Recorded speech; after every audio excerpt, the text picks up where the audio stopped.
You are listening to Historyman, the platform for curators, authors, and historians to tell their stories of the American Revolution, where we walk in the footsteps of heroes and proclaim freedom reigns. We continue now with our episodes with retired Lieutenant Colonel of the U.S. Air Force, Richard Allen Morris, who is the Vice President of the Piedmont Region Sons of the American Revolution and a volunteer at the 96 Historic Site. We still have Anderson, Pickens, those are Walhalla. Still Cherokee. All that's still Walhalla, Cherokee Table Rock, territory. South Carolina. All that's still Cherokee. All that's Cherokee Right. territory. Correct. Highway 11, which Yep. is the Cherokee Trail. All of that is all Cherokee Correct. still. That's still Cherokee. Interesting. Okay. Still Cherokee. But in 1767, by 1767, all these immigrants that have been flooding in, you also get this little unsavory group that comes with them. Okay. Guys that don't want to work. Guys that don't looking for land. They're looking for stealing stuff from other people. So the movement that arises up out of that is called the Regulators. Which is a very important time period, but it also highlighted the necessity of the government in Charleston to actually put some government offices and infrastructure in the backcountry. That is correct. Because the biggest complaint that people had, of course, was there's no law enforcement up here. Yeah, we got little local militia groups, but they're only activated by the governor. Right.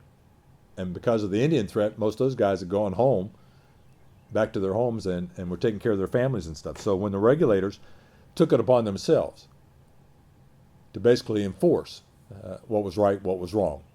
Now, the problem is, of course, what I think is right and what he thinks is right may not be the same thing. And the other problem was the Regulator became the sheriff, the jury, the judge, and in a lot of cases, the hangman. Justice was swift. Unlike today, they took care of things. There's a record that cattle and women were stolen from the 96 area, and the men who had stolen those items had fled all the way to Virginia. And the Regulators went all the way to Virginia and got that stuff back and killed those guys. And the Regulator movement in South Carolina is different than the Regulator movement in North Carolina. Absolutely. Yeah, and the Regulators in North Carolina were actually had thought about, and if you read the history of the Regulators, they were thinking about creating a separate colony, Okay. devoid from the government entities. Of course, back then, the colonies, most of the government entities on the coast, the backcountry area, once in a while they show up and collect some taxes or whatever, but they're really not providing anything. They're not providing schools, they're not providing churches, they're not providing roads, they're not providing, you're kind of on your own until the government wants something. If they want you to be part of the militia, they come looking for you. If they want you, they need some money, they come looking for you. And so you can see how this is kind of festering here. And so North Carolina Regulators was to the point where they were actually looking to establish their own colony away from North Carolina, whereas the South Carolina was saying, we're just taking care of business. Right. We still want to be a part of South Carolina, but you all aren't helping us much. That's right. That's right. And so we're taking care of business. It is an interesting time in South Carolina when you think about it and start delving into it, and the repercussions and decisions made in that Regulator movement play into the Revolutionary War. Absolutely, from the standpoint that family feuds aroused from this, because the guy that was in charge with the Regulators would take somebody's family member and try him and kill him, put him to death, hang him or whatever. And let me tell you what, that blood feud thing, That was real. that was real. Yep. We think in modern terms Hatfield McCoys. Guess what? That was going on up here in the upcountry, especially during that time period. The legislature did finally react. 1769, they create judicial districts. They're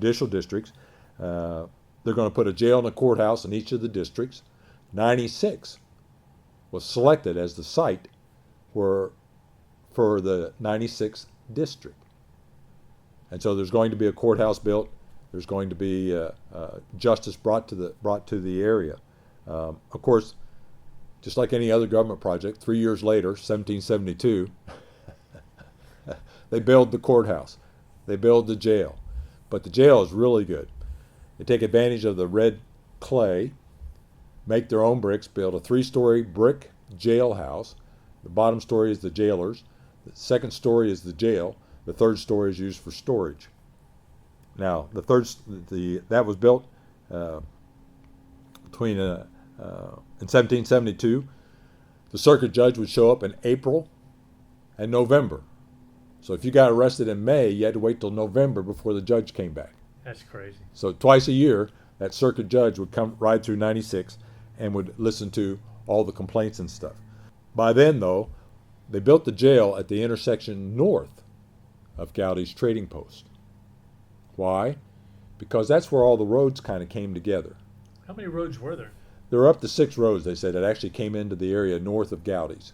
There's 3 of them that you can see when you walk the park. The other ones have all been kind of hidden by time. And so we talked a little bit, before about how long it took to get from 96 down to Charleston, and that became a huge issue prior, and we're talking about the Regulator movement now. What were the roads that came out of here, and how close were the next settlements from here? Okay. 96, basically the 3 main roads that they had running out of it. One went to what they called the Island Ford Road. The Island Ford Road would cross the rivers heading east towards Camden. Okay, so you're talking about the Saluda, the Broad, the Wateree. Correct. Okay. And so when you came to 96 from the Camden area, which that was another district headquarters, and then the other road that came out of 96 was called the Augusta Road. Now, it doesn't take a rocket scientist to figure out, okay, must go to Augusta. Well, it actually was called the Williamson Road.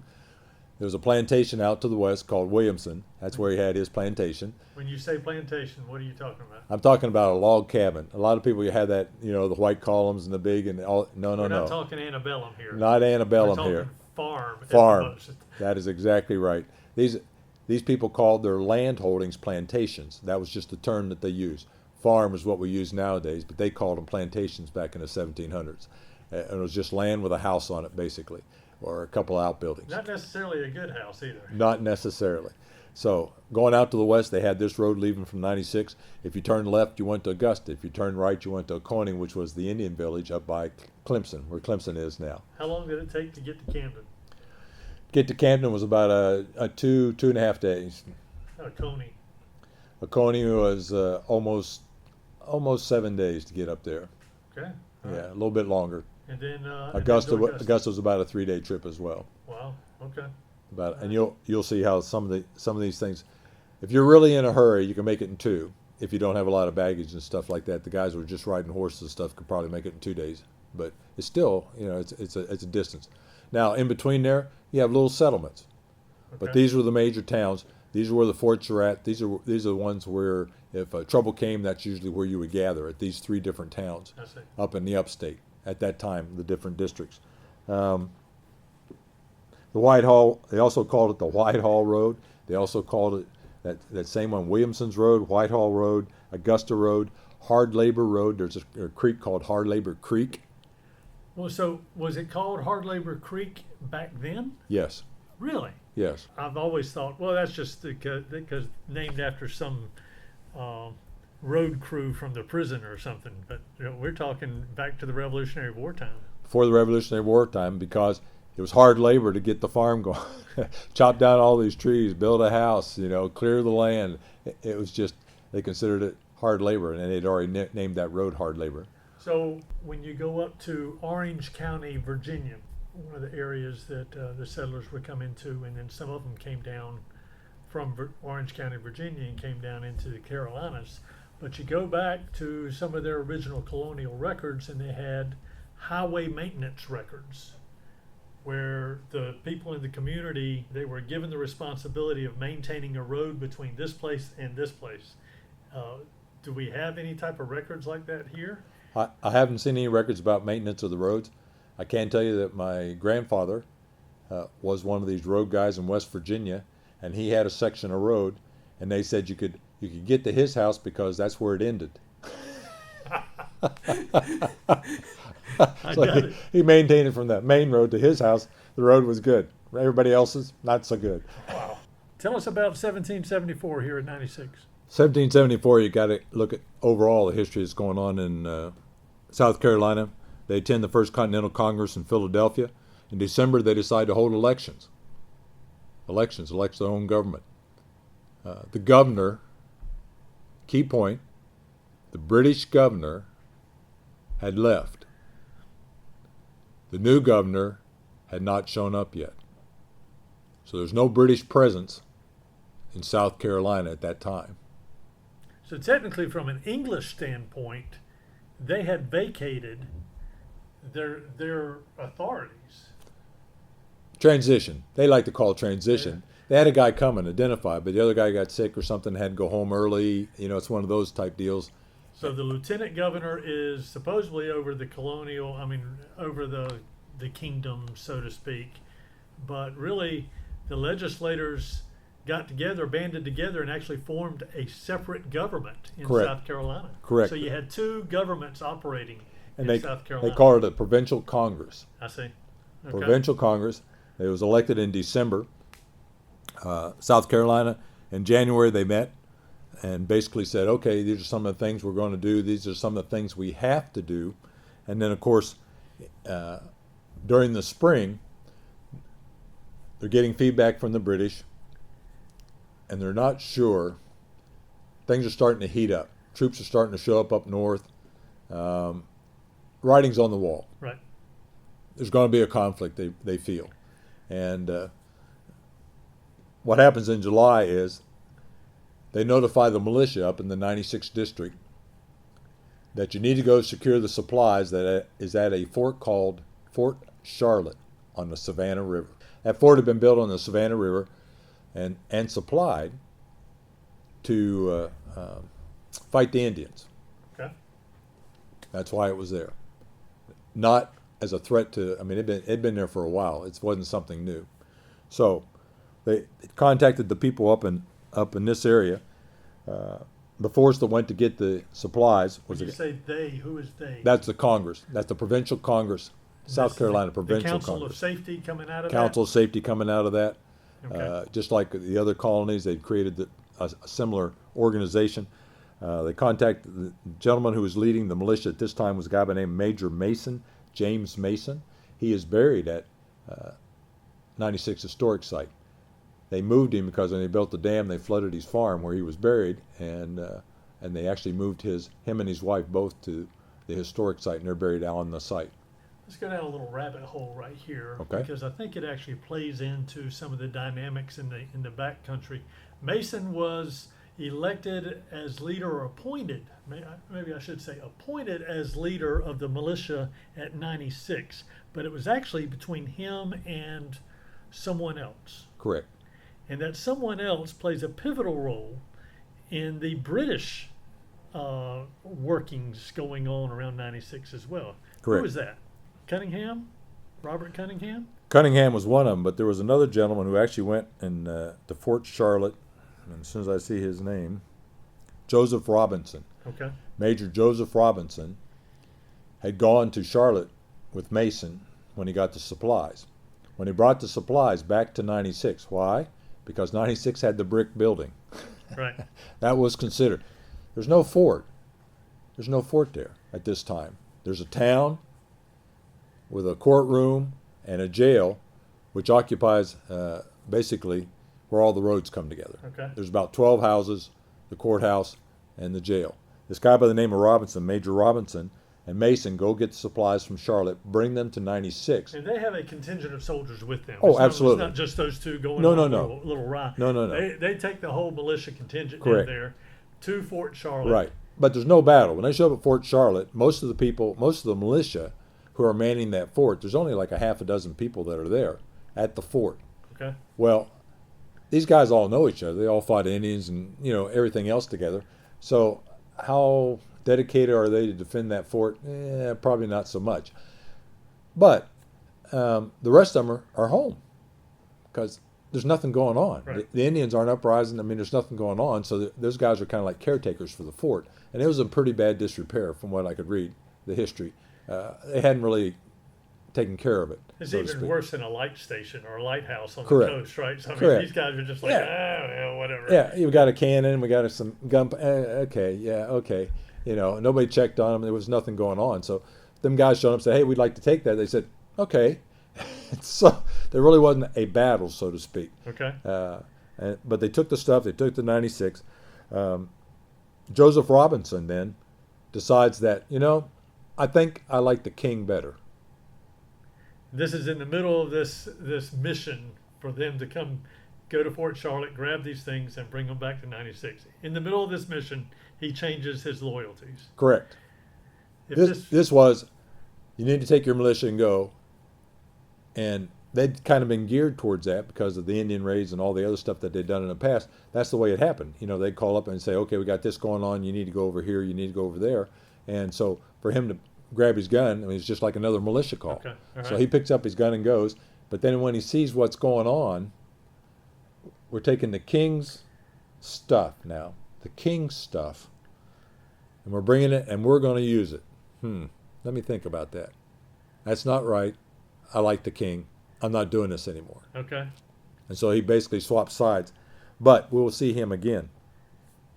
That happens in July. There's also a guy by the name of two guys, Robert and Patrick Cunningham, captains, who are also part of that group. Okay. Part of that militia group up in the upcountry that go and seize this thing. What they said was there's about 500 pounds of lead, 250 pounds of gunpowder. Right. Is what they brought back to 96. Meanwhile, the provincial congress from Charlestown sends a gentleman by the name of William Drayton. William Drayton, and he's accompanied by a pastor by the name of William Tennant. Those two gentlemen show up in the upcountry to try to get everybody to sign that if war comes, that they'll either remain neutral or that they will join what later became the Patriot cause. Okay. And so they're going around to all the communities up here in the upcountry now, trying to get people signed up ahead of time in case trouble comes. Well, it's interesting. I read something, Buchanan's book on this particular thing, and he was talking about they brought Tennant. Is that who it was? Correct. Brought Tennant Pastor. up because he was a pastor. He was a pastor. He was a Protestant pastor, probably, I think, Baptist. And because they felt like he would be able to communicate better with these people than the rice planter, Justice Henry Drayton, who was part of the elite, Correct, low country, upper echelon. Yeah, he was already a judge. I mean, he was the legal guy. Right, right. Whereas the other guy was a religious guy. So you're combining Right. religion and It didn't go over well with the Cunninghams, though. ooh, no. They talk about the guys on the other side of the Saluda River. Primarily, those guys were loyalists, and they had a guy by the name of Fletchel, Colonel Thomas Fletchel. He was their leader. He'd fought with the militia. Everybody had fought with the militia. Right. I mean, everybody said, It was part of your yeah, the process of being part of the community. correct. And he'd become a colonel in the militia, and he'd fought with them, fought the Indians, done all that stuff, but he was still loyal to the king. And a lot of people don't understand, how could they stay loyal to the king with all the stuff that was going on? Well, what you have to realize is everything that was happening up in Boston, New York, Charleston, all the major cities along the East Coast, none of that was happening in the upcountry. They'd say, what about the tax on sugar? They go, sugar? We don't eat sugar. So what about the tax on paper? I can't read. I'm not paying tax on paper. Well, what about quartering troops? There's no troops up here. Nobody's staying in my house. So all those grievances that are starting to surface throughout the colonies on the coast primarily, the upcountry guys are going, I have no idea what you're talking about. And on top of that, when I was having trouble overseas, the Huguenots in France, Irish, Scotch-Irish, the Scots, the British came to them and said, we'll make you a British citizen, we'll give you a boat ticket to the new country, and we're going to give you 172 acres of land. Europe, you can't own land. You couldn't. It was all belonged by the aristocracy. Yeah, from their mindset, they were becoming lords Oh, and ladies. man. Right? So Yeah. they were. This is bounty. Yeah. I mean, we're rich. And so they gave them this land. They brought them here. They gave them the land, gave them supplies, to start the farming and that kind of stuff. And then when they had Indian trouble in the 60s, who showed up? The king and his army. Right. The troops showed up, fought the Indians, beat them. Peace. It's been peace up here. So why are we fighting the king? That's right. That's right. You know, they didn't have the same mindset as some of the Scots-Irish who had been forced out of Northern Ireland, some of the Scots settlers who had lived under the British rule Right. and fled to the United States, Right. and then just Englishmen. What a lot of people don't understand, the United States and Australia, one of the things they have in common, they're both penal colonies. Great Britain had trouble with people. Instead of just keep filling the jails up, they put them on a boat and send them here. Right. Especially Georgia. Georgia was set aside as a penal colony, right? Oglethorpe was one of the, overlords of that particular colony or whatever. But that, much like Australia, Australia was a huge penal island. Huge penal island. And that's why, to say these guys were patriots, yeah, no kidding. They didn't like the British at all. So anyway, they try to get people to sign papers. Drayton realizes that this ain't not going to work. So what's he do? He fortifies 96. The town of 96. He puts up a stockade fort around it, the jail and everything, a huge stockade fort. He starts bringing in supplies for the Patriots. They're not called Patriots then, of course. You had Tories and Whigs. And he starts bringing in supplies and basically getting ready for the war that he can see is going to happen. Because in his correspondence back, that's worth a read by itself. If you read Drayton's correspondence back to the provincial congress down in Charlestown, he has no hope that these people are going to be subjugated and just kind of sit on the sidelines. They're just not going to happen. It's just not going to happen. So, and that's a good point. But he does get a treaty signed. With Fletcher. With Fletcher. Not with the other two. Oh, no. They refused to sign. The Cunninghams refused to sign. Robinson refuses to sign. A lot of the guys refused to sign. Now, when you look into when the treaty was signed, it was actually signed at 96. Drayton brought in Colonel Thomas Fletcher from the Loyalist group, and they signed a treaty basically saying, hey, we're just going to kind of stay neutral and see what's going to happen type thing. And the Cunninghams accused Fletcher of being drunk.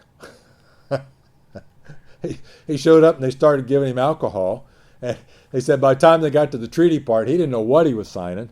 And so he signed it. No, we're not going to do this. And so they basically walked away and said, that's not going to happen.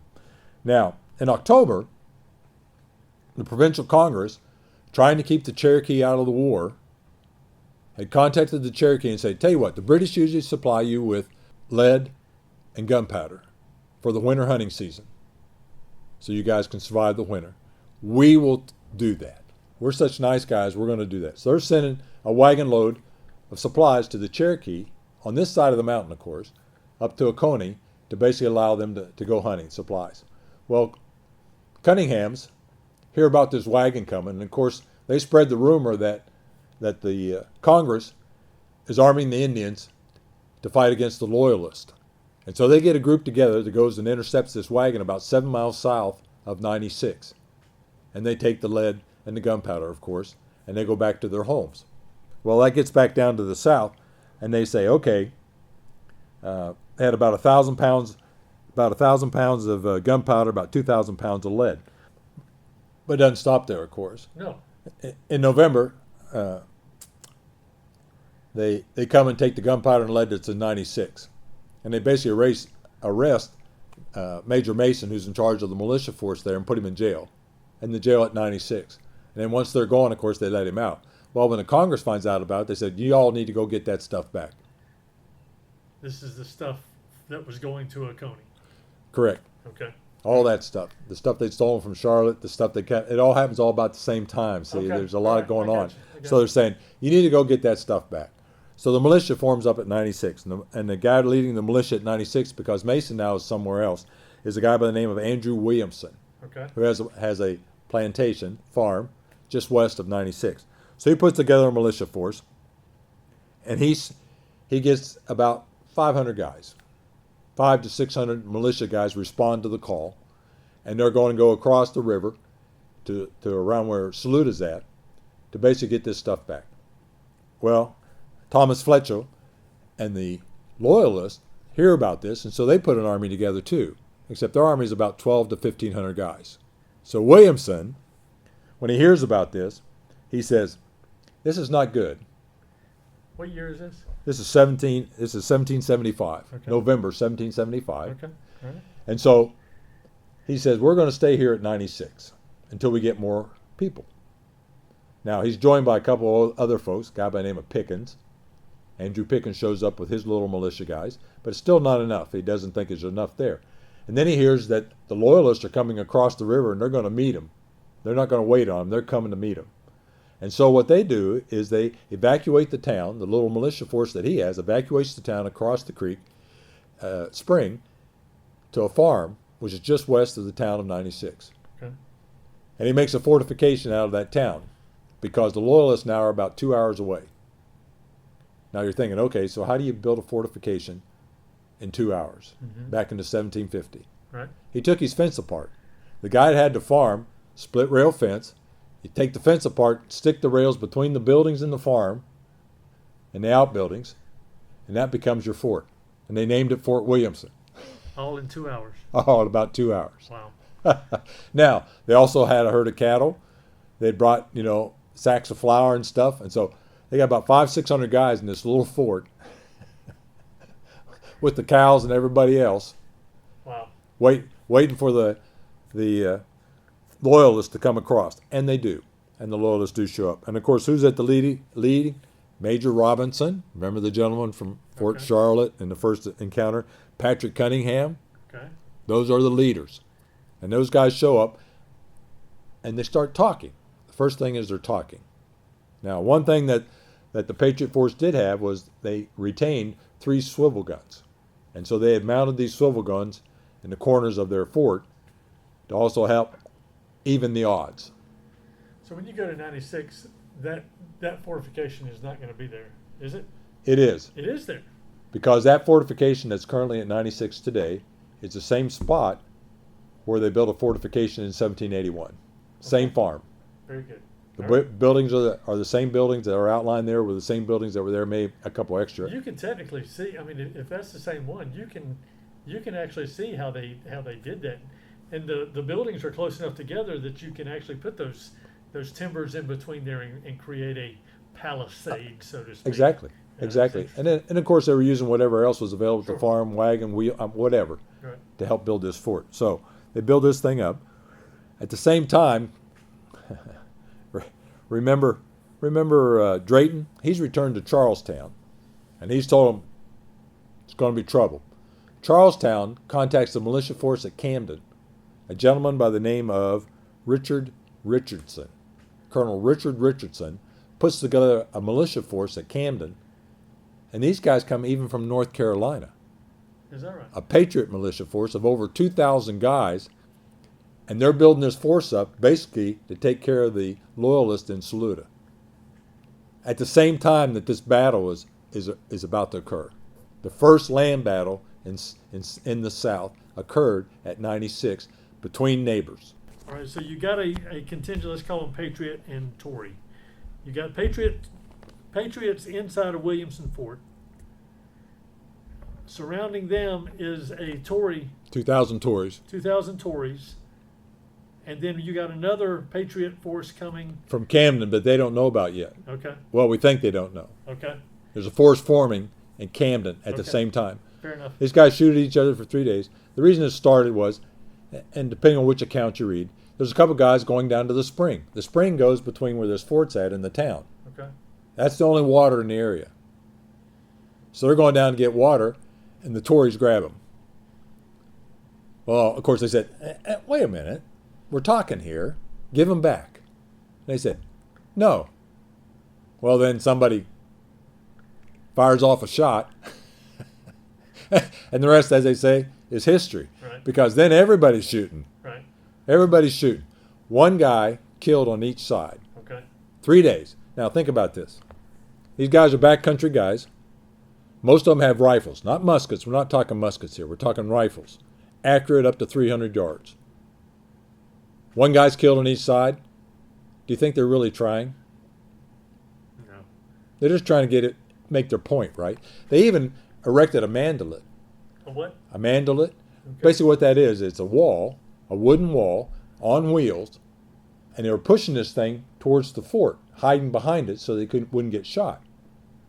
At the same time, they set fire to the grass. And as the fire started moving towards the fort, they were going to try to burn them out. Okay. Bad news, the wind shifted. The wind shifted, the fire caught the mandolin on fire that these guys are hiding behind. Of course, that didn't work. I mean, some things in history you have to laugh because it's just funny how things happen. Right, right.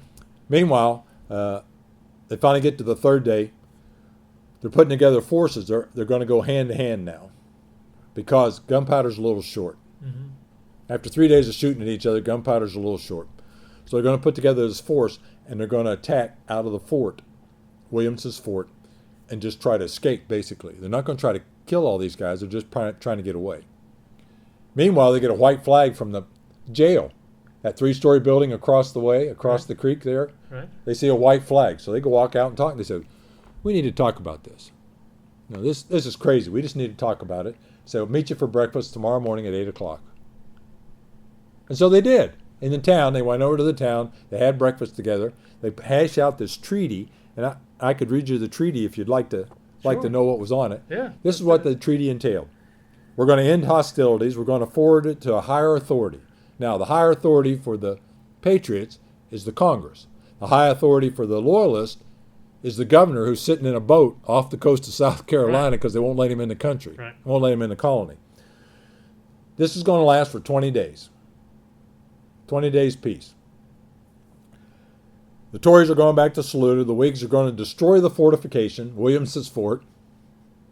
Big job, right? What he meant was build the fence back, put the farm like it was before we start shooting at each other. Prisoners, which they had 2 prisoners, so they're going to exchange the prisoners. You get your guys back, and then we want you to surrender those 3 swivel guns. The Patriots to surrender the swivel guns to them. Of course, that's a deal breaker. Mm-hmm. The Patriots go, no way, you don't get the guns. And the guy goes, well, come here. The leaders all go off in a corner in the town there.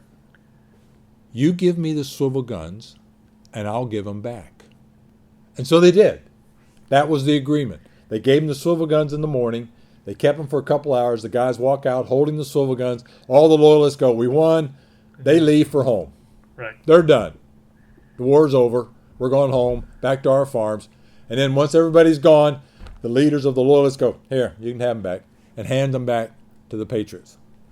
Isn't that interesting? Crazy stuff. Crazy stuff.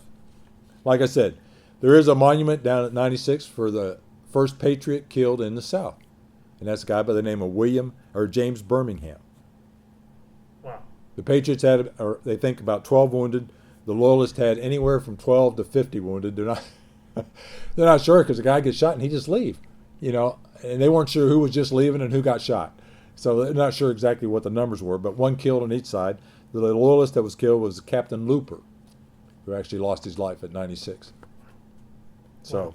That's fascinating.